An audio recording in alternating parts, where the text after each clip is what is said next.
Hey guys, I'm Alexmo, and of course, if you're watching this channel, you probably know that I'm a big fan of Pokemon the anime and Pokemon the manga.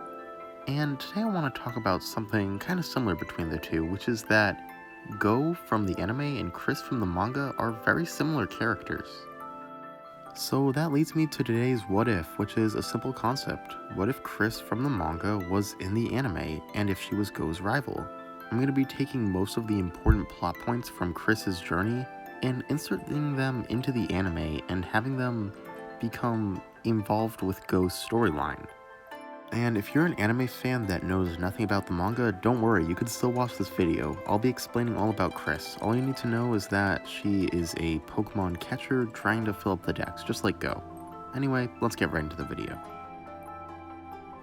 So the first episode I'm going to insert Kris into is episode 9 of Pokemon Journeys, which is the first filler episode in the Johto region.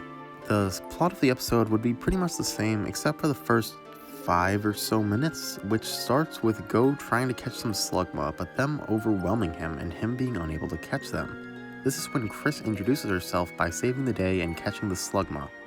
Go thanks her and they introduce each other to each other. Kris announces that she is a research fellow working with Professor Oak and Professor Elm, working to complete the decks and catch them all. Go and Kris start their friendly rivalry, and will go on to meet each other multiple times throughout their journeys. The next part of Kris's journey will be happening off-screen, and while it does pain me to put some of this off-screen, I kinda have to as she's not the main character. So all of the stuff with her catching Chikorita will happen exactly the same in the anime, but off-screen between her introduction and her next appearance. So next time we see her, she will have Chikorita.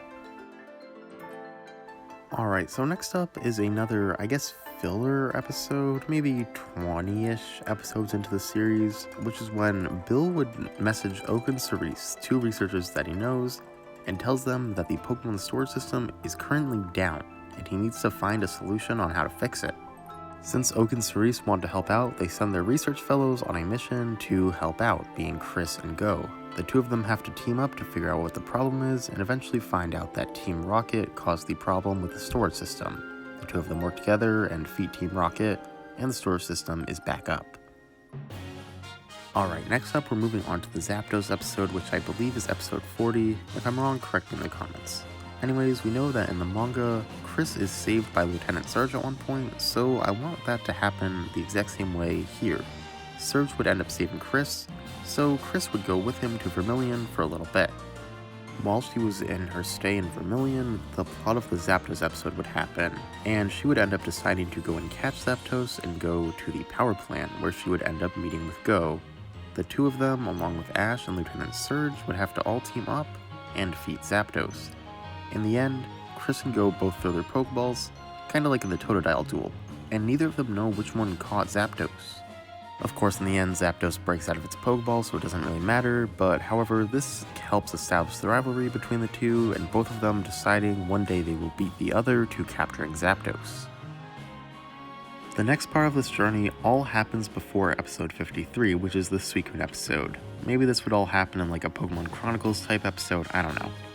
But basically, this would be very similar to the manga, where Kris meets Eugene, and they go and travel to try and catch Suicune, and just like in the manga, they would fail to catch Suicune, this time because of the Pokemon hunters working to capture Suicune themselves. This leads to the same training arc within the manga, where Kris forgets how to capture Pokemon and has to go back to her roots, eventually mastering capturing again, and going on to find Suicune and catch it herself. Alright, so time for the Suicune episode itself. So Go and Kris would meet each other while searching for Suicune, and the episode would play out kinda similar with Go catching Suicune the same way as before. However, when he's trying to heal Suicune, he would get hurt by the hunter's Pokemon, and Kris would have to take over for him, fighting the hunters herself. She would command Suicune in battle, having to use Ice Beam and Hydro Pump, and by the end of it, Suicune would earn the respect of both Go and Kris. Then Suicune would release itself from its Pokeball, and I guess tell the two of them, it obviously can't speak, but it would find some way to explain to the two of them that it would go away and roam around Johto, and whichever one of them can find it first will be the one to catch it, as it respects both of them. With that, Go and Kris's rivalry would be born anew, both of them fighting each other to catch Suicune themselves. And this is where this story will end. Now, if Suicune is ever relevant again in the anime, maybe I'll make a follow-up to this video. But for now, I don't know anything about Suicune coming back in the anime, maybe this will be outdated, I don't know. But for now, this is the end of Go and Kris's journey.